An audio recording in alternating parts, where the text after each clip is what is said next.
everything that you're talking about is like exactly what I've been going through, man. Uh, Mm.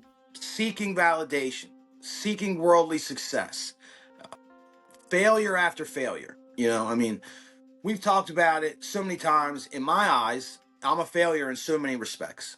And I know that there's people in my life that would disagree with that vehemently, but Sure. it's hard for me to not feel that way at times when uh, I stepped away from a 9 to 5 job. I pursued, I just tried to start a business. I took a bunch of classes. I tried to do, I'm doing the podcast, but in my eyes, it's not successful. And even though the YouTube channel is growing every day, and thank you guys for that, it's not success in my eyes. Then, I dreamed for this, and I've talked about it on Creating Greatness a million times, which is why I felt like creating greatness is now validated through that. If I'm telling people how to do this, and not how to get a farm, but how to succeed, and then I just had something that I've been talking about for months and months and months, years. I mean, and now I have it. Then it's proof in my methodology that what Mm. I'm saying is accurate. But when I got here and started doing this thing, it's going a lot better now. I'm falling into a rhythm with it, but I was so overwhelmed, and I hate using that word because I feel like as soon as you use that word overwhelmed, you're overwhelmed. Right. And I became very apathetic towards like everything, man. There was no passion, there was no energy, there was no excitement. The apathy was, I think, driven from my constant failures. That, well, what am I good at? What am I here for? Why am I doing this? Very much a feeling of unworthiness, despite my knowledge that my value derives from God and my faith in Jesus Christ. In a worldly way, like you said, if you are pursuing those things, the world's done got its hooks in you. Yeah. And I'm not saying that we can't pursue comfort and, Right. and joy and finance. Those things are all well and good when put in perspective and prioritized in the appropriate way. Yeah.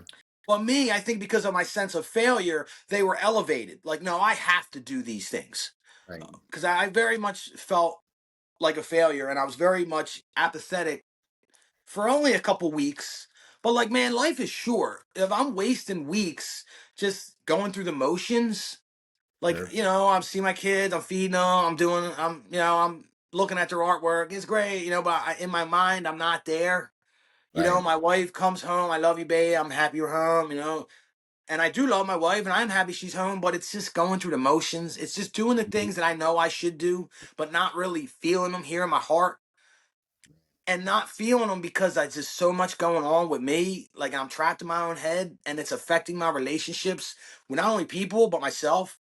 Because as the downward spiral continues, I'm just really getting negative and nasty about myself. You're a piece of crap, and and let me just tell people that when you get like that in your head about yourself, you will see a reflection of what's in your head. Everyone sucks. Everyone's an a-hole. Everything's Sure. bad. And, Right. and and that's something to really come to terms when it comes to grips with, because you can see the world through a very biased perspective that reflects your emotional state. And if you stay in that emotional state, man, I don't know what would happen, because everything sucks. Everyone's an a-hole. The world's terrible. You're terrible. And Mhm. that's just not true. And it's just like snapped out of my reality. I go, everyone can't be an a-hole. It's not a thing. It's impossible. So it has to be you, dude, some of the time. And I don't wish, I would say that it would be nice to see more people in the world understand that. It's not always them. Sometimes it's you. Not every time. If Right. everyone's an a-hole all the time, just Sure. once in a while, it's got to be you, man. It's got to be you. Yeah. So um, I started really thinking about like life, man. First of all, I went back to meditating twice a day. I talked about how I was being dismissive of other things, and that played a big part in it. All truth's God's truth. I need to meditate, or I'm a rolling ball of emotional anger. And like I just said, everyone's bad. I'm bad, and then it can get very dark within my brain. No matter how much reading the Bible, praying, going to church that I do, uh, if I don't add that extra thing, man, I'm just not. a nice person. I'm not the person I want to be, and I'm not a person that I would think people want to be around. So that kind of got the wheels turning again. I felt like so much of a failure, Tone. I felt like I'm incompetent. Like I started feeling like I'm incompetent. Like I almost felt like my brain wasn't working. I mean, I'm drinking my mushroom drink. I'm taking my vitamin, and I'm just not processing information, and I'm not coming out with anything creative or intelligent or articulate. I'm just really like in a bad spot where I just go, you're a fraud. You're a hypocrite, dude. You can't be on Creating Greatness talking to people about helping their life. Look at you. Right. You're a literal mess. So let me Mm. just reiterate. I made a pact with myself to meditate twice a day. I've been doing it. It's only been a week. It's a total game changer. My mind is sharper. My emotions are settled. I even got a bunch of negative comments last night, and I just go, hey, whatever. Like I'm good. I feel good because Yeah. my priorities are aligned again, and I'm not seeking that worldly validation and the material success. So I start discussing with a buddy of mine. He says, I guess I'll mention the Agora Guild that I'm part of, and they are the sponsor of the show. They give me the free membership, so they are that, and I may be sometimes dismissive of that, doing a meeting and talking to all these guys, and I don't go to their events because they're in New Jersey, but it's a value. And I was talking to the CEO of that group. His name's Bart Henderson, and he asked me, you're doing a self-improvement show for all these years, how did it evolve into like a Bible study, religious show? And I go, all right, man, you opened up There we Pandora's go. box, So let's talk about my theory of self-improvement being a lie. And if you truly seek self-improvement with all your heart and soul, you'll find Jesus. It's like Ah, Johnny Cash good. says, um, if you seek truth long enough, you're going to end up at Jesus. If you seek self-improvement, if you seek self-betterment, if you want to be better, and you want it with all your heart and soul and everything within you, it is my firm belief that it will lead you to Jesus Christ. And That's cool. it's a whole theory I got going on, and we're gonna get. Like it. I got a lot going here. Very interesting. Yeah, it's very Now interesting. I wouldn't ever reduce Jesus to what I'm about to say, so please no one take me wrong with this statement. Jesus Christ is my Lord and Savior. I focus on Jesus' message, Jesus' sacrifice, forgiveness, love, and those are the things that I have in my heart. But to a non-religious person, for me to say the statement, to like I was talking to Bart, well, Jesus is the ultimate self-improvement tool. There's nothing Mm. better. There's nothing greater.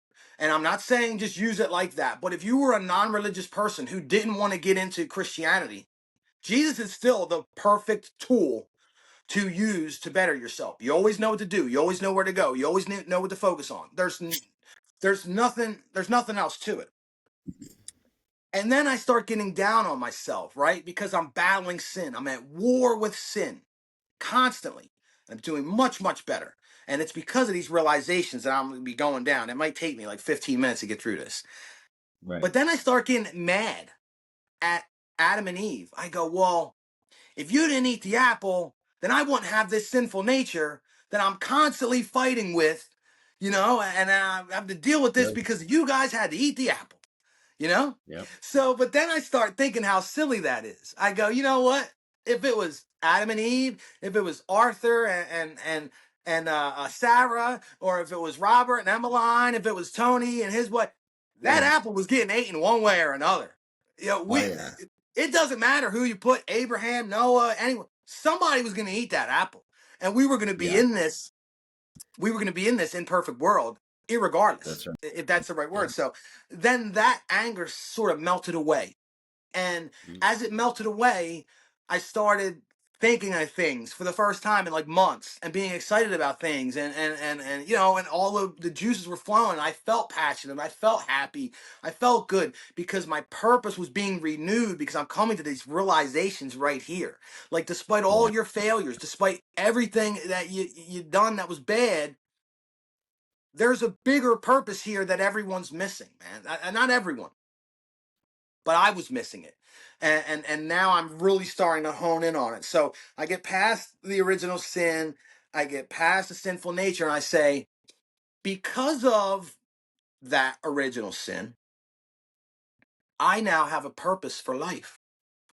I have been given a purpose for my life. And maybe I was listening too much of that Knights Templar thing, the Watcher on the Wall. I was getting a little bit pumped up, like I am a warrior.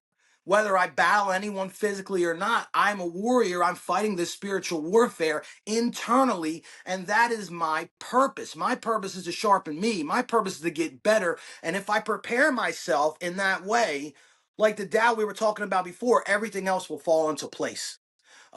My priorities will align. The things that I need to do will fall into place. The things that are coming up and opportunities and all that stuff, it's all going to flow into place. And I'm going to know exactly what to do because I'm constantly vigilant of my war with sin. And I started thinking about it. We walk around all day wanting to sin. Maybe not everyone. God bless you if you don't. I live a life and it's diminishing day by day. But like I wake up and there's a desire in me to sin, to do sinful things. It's just there. It never goes away. I want to smoke. Maybe sometimes I want to have a drink. I want to, watch a movie that's violent, or maybe there's, something sexual in it, and I don't fast forward, or I look and I have a thought, and it's just a constant thing with me. So that Watcher on the Wall, it really hung home. Like you have to guard your mind, your thoughts, and your body every single second of every single day. I do. I do. So how can I not walk in my purpose when I'm literally attacked by the demons and devils all day long? It's like I'm constantly, get out of here. No way. Bye, lust. Shit, get out of here, greed. Get out of here, sloth. So how can I not walk in my purpose, man? It's been plainly given to me by the gospel, dude. And this is what I'm reading into it. That tension that we talk about, it's forging me to be the human being that I need to be, so that when I come up to the pearly gates and Jesus says, look at this. This is your potential. This is what I created you for. This is what you could have been. At least I'm pretty close, because I've waged that war. All right. So we got that. I'm always in my purpose. I know exactly what to do. And here goes the big thing, is I always was seeking level ups. I always was seeking a way to hit the next level. Now, these level ups in life, as far as improving quality of life, being a better person, having more money, being healthier, more in shape, whatever, they all came in these different aspects of life, and it could get quite overwhelming. It could get quite like too much, man. But see, now that it's reduced to this, I always know exactly what to do. And I understand that every single level up that I'm ever going to experience for the rest of my life comes through this exact process. Being the Watcher on the Wall, being at war with sin, eliminating it, whittling away of everything that's unnecessary, everything that's not righteous, everything on the darker side of life, eliminating those things and purifying my mind, body, soul, and spirit, and becoming as close as I could possibly be to the model of Jesus and what God had for me and who I was capable of being. So this is the reason. Every level up is found on the path. And it's the reason why, despite all my failures and sadnesses, like I could be happy again. Because I came to like this realization, man. So here goes a little bit of like dynamics to it, or like steps to it. The level of self-sacrifice, denying the flesh, denying the self, because that sinful nature that I have, the sinful nature that I can't get rid of no matter how hard I try to fight, it's always there. It's not the eliminating of the sinful nature, it's the constant battling against it. Every victory puts you that much closer to who you're supposed to be. Every victory over sin, every time you crush it under your heel, as G.K. Chesterton says, that's a victory to be celebrated. They're rejoicing in heaven every time you crush a sin. So I don't have to make $1 million or have the podcast reach 1 million people. I'm celebrating that I just crushed a sin. I just didn't get angry. I just didn't have a lustful thought. I just didn't eat or drink something that I know is terrible for my body. You know, I just didn't smoke. I don't have to have these huge worldly victories that everyone can see. It's that quiet, silent battle, the watcher on the wall. I celebrate my victories. I know who I am. I know my worth. Nobody else has to know nothing. And that is like a special kind of thing, man. It really is special to me. And so it's self-awareness. It's self-sacrifice. And this is what I think Paul meant. And I'm going to finish. I got about another half a page. This is what I think Paul meant when he said that we would be more than conquerors. I really do. I'm starting to have. And what does that look like? What does it look like? It looks pretty simple. Here's how it looked through my last week. Turning down alcohol at an event where everyone was drinking alcohol at my wife's, an event for my wife's job. Turning down cheesecake at 8 o'clock at night when everyone else was enjoying it. But I know that's not righteous. That's not good for me. Why would I break my fast that I start at 2 p.m. for something that I know is filled with chemicals, preservatives, and sugars and things that will harm my body, although it looked delicious. Yeah. And I had a little piece the next day during my appropriate time to eat, and man, was it glorious. It was more glorious because I denied myself. I denied the flesh. I denied the wants of the body, the temptations of the body, the desires of the body, the desires of the mind, because my soul, my spirit, powered by the Holy Spirit through Jesus Christ, is the boss of this ship. Not all the time, but I'm getting into a mode here because I know the power of it, and I know the victory behind it when you win. It's so much better than that momentary pleasure. That cheesecake, I would have been happy for a minute or two. It'd have been gone. I'd go, I barely tasted it, and then now I feel like a fatty at 9 p.m. getting ready to go sleep on a 500-calorie piece of cheesecake when I've already been fasting since 2 p.m. It doesn't make sense. I'm eliminating sin where I see it. What else does it look like? It looks like me heading to my bedroom at 9 p.m. every night, although I hate it, to do 100 squats and 100 push-ups. You may say, what's that got to do with Jesus? It may not. It has to do with my children. I have my first son at age 37, man. I want to see my grandkids. And when I see my grandkids, I want to be able to play with them. You know, I want to be mobile. I want to be active. I want to be in decent shape, you know, and be able to enjoy all those things as I get older. What else does it look like? Fasting, denying the flesh, fighting against the wants of the body, the mind, soul, and spirit, or not the spirit. Fasting is very difficult. It's almost like a test. It's like a constant testing yourself to deny what the body thinks it wants because it doesn't know what's good. I had enough calories today. I ate enough. I had enough things with nutritional value. Now it's not time to move into excess. There's times for that, and I do that. But being able to hold that fast is something that gives me that same victory in the morning. If I don't went 18, 20 hours, I go, man, you did it. Another victory to celebrate, even though I ain't make $1. Always loving God even when you're sad. I think that's also what it looks like. It looks like that. Always loving God even when you're sad. I have a lot of sadnesses. I have a lot of failures. I have a lot of worldly things that have my claws in me that made me sad, that made me feel unworthy. And even when a prayer, to my perspective, wasn't answered in the way that I wanted it to be, still waking up and praising God and loving God with all your heart, soul, mind, and spirit. So that level of self-sacrifice, self-awareness, and self-mastery to conquer yourself in every respect of the word. And I don't know it's never going to be perfect. That's what, to me, Paul meant when we would be more than conquerors. I mean, a conqueror can take a city, go back to his palace, and drown in sin, gluttony, greed, lust, and it will take him to the grave. But a righteous man will fall 7 times. I think he'd get back up again. Yeah. I don't know. Yeah. And that's how I feel about it, man. And it has been a weight off my shoulders. It's been a weight off my shoulders. I just was feeling apathetic. I was feeling low energy. I I mean, dare I say, a little depressed about, being such a failure in life, and not being able to get a business to really pop off, and not getting the podcast to really pop off like I wanted to, not being able to bring in the amount of money that I want to bring in for my household so that I feel value, as a man or from the world. When I'm able to master myself in such a way, silently, quietly, when no one's watching.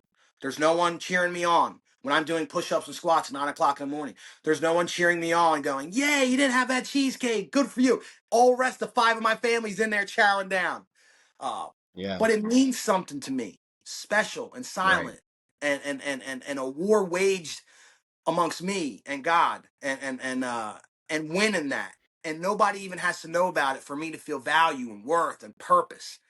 And now I'm just on Right. the path, brother. And it really is how self-improvement evolved into Christianity.